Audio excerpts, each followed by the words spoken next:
Bonjour à toutes et à tous.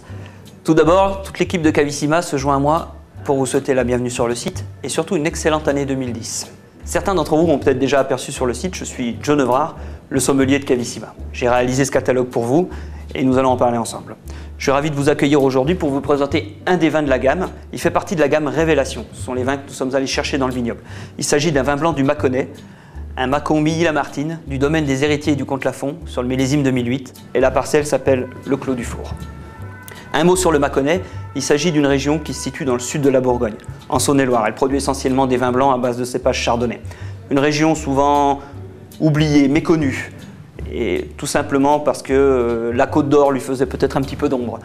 Mais elle recèle néanmoins de terroirs exceptionnels, il manquait juste la volonté et le talent de certains vignerons pour pouvoir mettre en valeur ces terroirs. C'est ce qu'a fait Dominique Lafon. Je suis sûr que certains d'entre vous le connaissent. Il s'agit d'un vigneron de Côte d'Or réputé. Son domaine est sur Meursault. Il produit parmi les plus grands vins blancs de Bourgogne et donc par extension, on peut dire sans chauvinisme, du monde.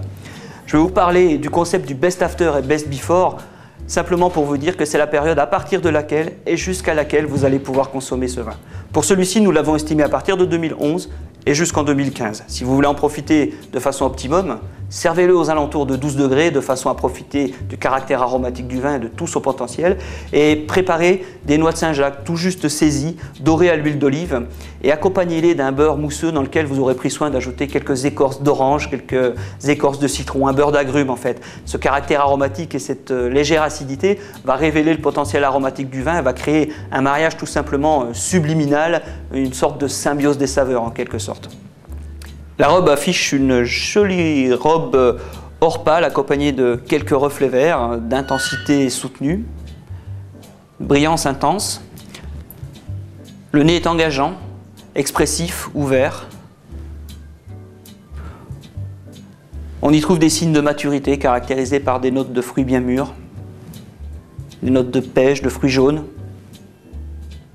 souligné également par une légère note minérale, une légère note pierreuse en filigrane, l'expression du terroir. Le nez est séduisant, déjà de bonne intensité.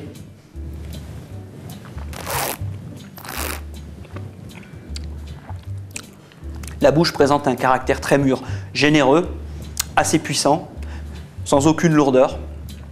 Le vin est de toute façon équilibré par la minéralité du terroir qui confère justement au vin beaucoup de fraîcheur, qui vient équilibrer la bonne maturité des raisins. Le vin possède déjà un joli volume en bouche, une bonne longueur également.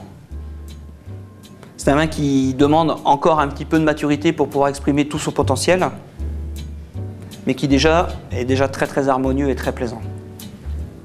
L is for the way you look at me. O is for the only one I see.